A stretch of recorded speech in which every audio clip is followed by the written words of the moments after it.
सकाळपासून शपथ घ्या इथं राम मंदिरामध्ये आणि आम्ही 24 तास लोकांसाठी काम करू, याच्या आधी कुठं झोपले होते. आणि म्हणून ही तुमची लढाई आहे, लक्षात ठेवा. प्रामाणिकपणाची लढाई आहे. सगळीच माणसं बेईमान नाहीये. काही लोकांची अडचण आहे, काही लोकांची मजबूरी आहे, काही लोकांच्या आता काही पोरं कामाला आहेत, कारखान्यामध्ये, बँकेमध्ये, कशामध्ये, अनेकांचे कुठंतरी इथं संबंध चुकलेले आहे. आणि म्हणून ती लोक त्या ठिकाणी दबावाखाली आहेत. परंतु ये अंदर की बात है और जनता प्रभाकर के साथ है. घराघरामध्ये गेल्यानंतर लोक मला सांगतात तू घाबरू नको, आम्ही सगळे तुझ्या पाठीशी आहे. सच परेशान हो सकता है मगर पराजित नहीं हो सकता. ज्यांनी समाजासाठी चांगलं काम केलं, अरे छत्रपतींना देखील 200 लढाया मराठ्यांशी लढाव्या लागल्या. आपले मराठे आदिलशाही निजामशाही त्या ठिकाणी त्यांची चाकरी करत होते आणि छत्रपतींना साथ देत नव्हते. आणि म्हणून मुठभर मावळ्यांची फौज घेऊन छत्रपती शिवाजी महाराज 4-4-5-6 लढले आणि स्वराज्य निर्माण केलं. आणि म्हणून शेतकऱ्याचं स्वराज्य मला त्या ठिकाणी निर्माण करायचंय. माझ्या बरोबर लढणारे हे जे कोण आहेत ना, हे सगळे कमी समजू नका यांना. यांच्या हजार लोकांना आमचा एक ठाकड्या भारी या ठिकाणी बसलेला, हे माझे मावळे आणि मी त्यांचा सेनापती म्हणून या ठिकाणी लढतोय.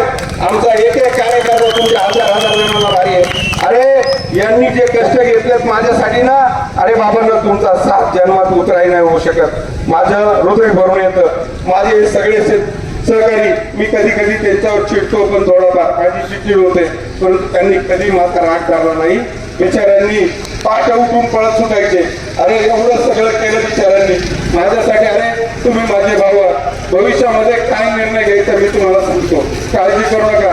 मी तुमच्यासाठी जगणार आहे, लक्षात ठेवा. आणि ही लढाई थांबणार नाही, कारण ही नीतिमत्तेची प्रामाणिकपणाची लढाई आहे. जे बिचारे माझ्या बरोबर जीवाची बाजी लावून लढतायत, अरे त्यांच्यासाठी तरी मला पुढे व्हावं लागेल, कारण मी बेईमान नाहीये. म्हणून बाबांना तुम्ही काळजी करू नका. तुम्ही माझ्या भावांसारखे सख्या. आमचा प्रकारच्या डोळ्यामधलं पाणी चालतंय, रडतोय मी तर. खूप माझ्या सगळ्या भावांनी माझ्यासाठी लई जीवाचं रान केलं आणि म्हणून माझं हृदय भरून येते.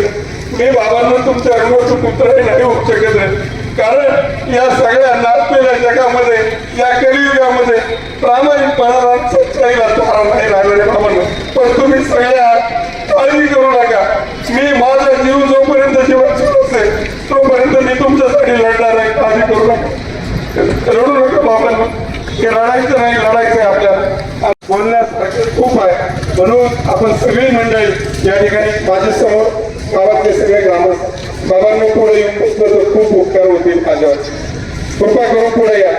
जी म्हातारी वयस्कर मंडळी आहे त्यांनी तिथं बसला, तरुण मंडळी पुढे या, कारण मी तुमच्यासाठी सुद्धा खूप काही केले.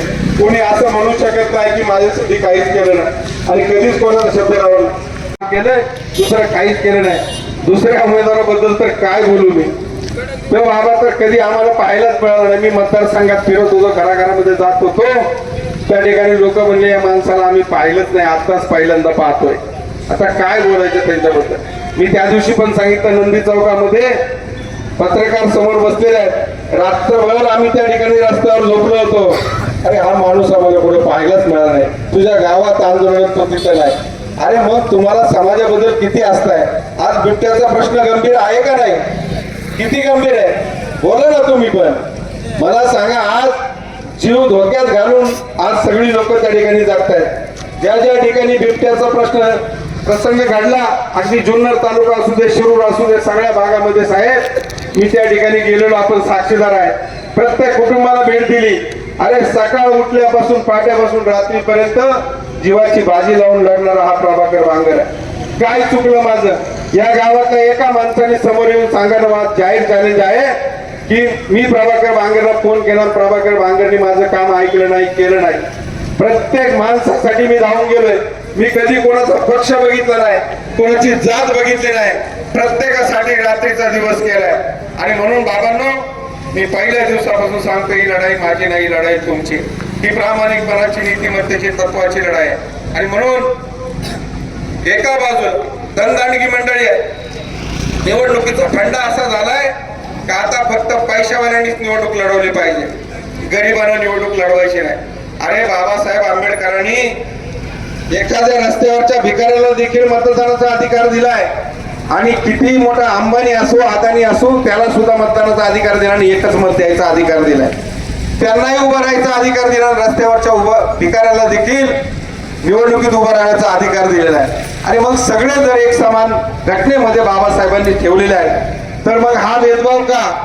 आज फक्त फंडा असा निघालाय का ज्याच्याकडे पैसे त्यांनीच फक्त निवडणूक लढवायची आणि मला उमेदवारी नाकारण्याचं काम किंवा पाठिंबा न देण्याचं कारण मी कुठल्या पक्षात जायचं नाही असं ठरवल्यानंतर आणि प्रभाकर बांगरकडे पैसे नाही ह्या एकमेव गोष्टीमुळे मला या ठिकाणी नाकारलं गेलं. आणि म्हणून मी तुमच्या जनतेच्या न्यायालयामध्ये आलेलो आहे, जनतेच्या दरबारामध्ये न्याय मागायला आलोय.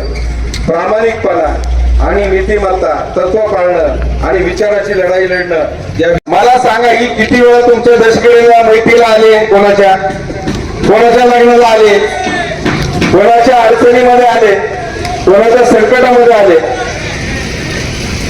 अरे कोणाच्याही संकटामध्येही आले नाही, कोणाच्याही सुखदुःखाला आले नाही, कोणाच्या लग्नाला आले नाही. आता मात्र सारखे पाल सुटले.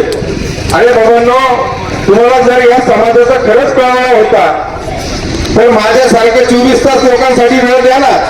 आता तुम्हाला पैशाचा वापर करायची वेळ का आली किंवा धाबे खुले करायची वेळ का आली, लोकांना दारू पाजायची वेळ का आली?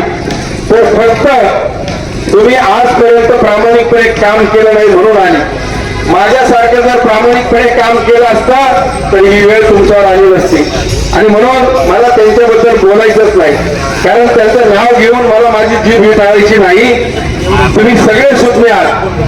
त्या एका माणसाला त्या ठिकाणी जिल्हा दूध संघ आपण सगळ्या वार्षिक सभेमध्ये मी यांना कसं झाल्यावर धरलं. गेल्या वर्षी सुद्धा 5 पैसे बोनस नसता मिळाला. त्या ठिकाणी मी सांगितलं, जिल्ह्यातल्या सगळ्या शेतकऱ्यांना सांगितलं की तुम्ही या ठिकाणावर उठायचं नाही. जोपर्यंत बोनस डिक्लेअर होत नाही आणि डिव्हिडंड डिक्लेअर होत नाही तोपर्यंत तुम्ही उठायचं नाही. मी आमच्या श्रीराम डिग्रीचा आवाज त्यांच्या पुढे टाकला आणि सांगितलं आम्ही जर 2.25 रुपयाने बोनस देऊ शकतो, संघाचे काय काय प्रॉडक्ट विकायला आहेत, कुल्फी काय, आईस्क्रीम काय, खवा काय, पेढा काय, मलाई काय, अरे ताक काय, दही काय, काय काय विकायला आहे मला सांगा त्यांचं. मग तुमचा नफा गेला पुढं. आणि मग सगळ्या लोकांना मी सांगितलं इथून उठायचं नाही आणि यांनाही बाहेर जाऊन द्यायचं नाही. त्यांचा नाईलाज झाला आणि छक मारून त्यांनी मला ते गोपाळ मुस्के सिनियर डायरेक्टर होते ते उठले, म्हणजे 1 रुपयाने बोनस देऊ. जमलं म्हणलं 2 रुपये बोनस गेल्या वर्षी देखील भांडून घेतला आणि याही वर्षी फक्त 1 रुपयाने बोनस देणार होते. याही वर्षी 2 रुपये बोनस द्यायला त्यांना मी त्या ठिकाणी भाग पाडलं. ही चळवळीची ताकद आहे, लक्षात ठेवा. आणि मग